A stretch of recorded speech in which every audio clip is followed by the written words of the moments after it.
Welcome to The Real Deal. As you can see, I'm celebrating a significant day, and I'm also very excited to say that when I switched on my WhatsApp today, the first thing I noticed was that my cousin had had a baby overnight. So people are still having babies. Babies need to be put in a cot under a roof. People need shelter, as I said last week.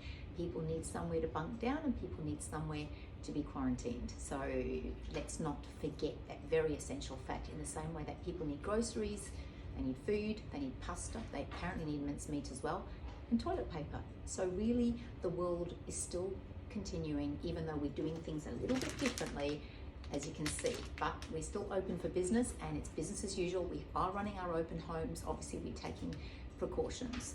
Now let's talk a little bit about settlements and what happens with electronic settlements.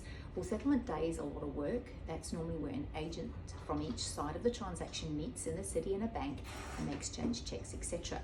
Now PEXA allows it to be done individually, so I suggest you visit PEXA, pexa.com.au. Now this enables settlements to take place earlier in the day because it's all organised. It's not always between 2 and 4 where you've got a removal truck parked outside the real estate office with the buyer frantically waiting for the keys.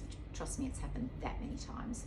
The other nice thing about this is that there's a faster access to cash because the funds are cleared and transferred electronically, meaning much faster access to sale proceeds, much happier sellers. There's no clearance days on bank checks, etc. So let's get with the time, guys. Let's make sure we get real-time notifications and the certainty of settlement, especially in these uncertain times. So if you're choosing a solicitor, a conveyancer, please make sure that they are currently using PEXA. Now, PEXA didn't pay me to do this. This is not a sponsored ad. I'm just advising you that we're in a different era now. Now's not the time to use a fuddy-duddy solicitor, conveyancer that doesn't use PEXA. We are basically insisting all our sellers and buyers are using one that is accredited with PEXA. Yes, it does cost them money. That's the way the world's gone. So we've got to be sensible. We're doing things a little bit differently. I mean, churches are now streaming online their services. People are not going and having their mass. Everything's changed. I don't need to tell you that. So just remember that you need to change the way that you're arranging settlements. If you are choosing to buy a house this weekend, and let's hope you are because we've got some awesome new listings, we've loaded up 3 this week. I look forward to seeing you soon.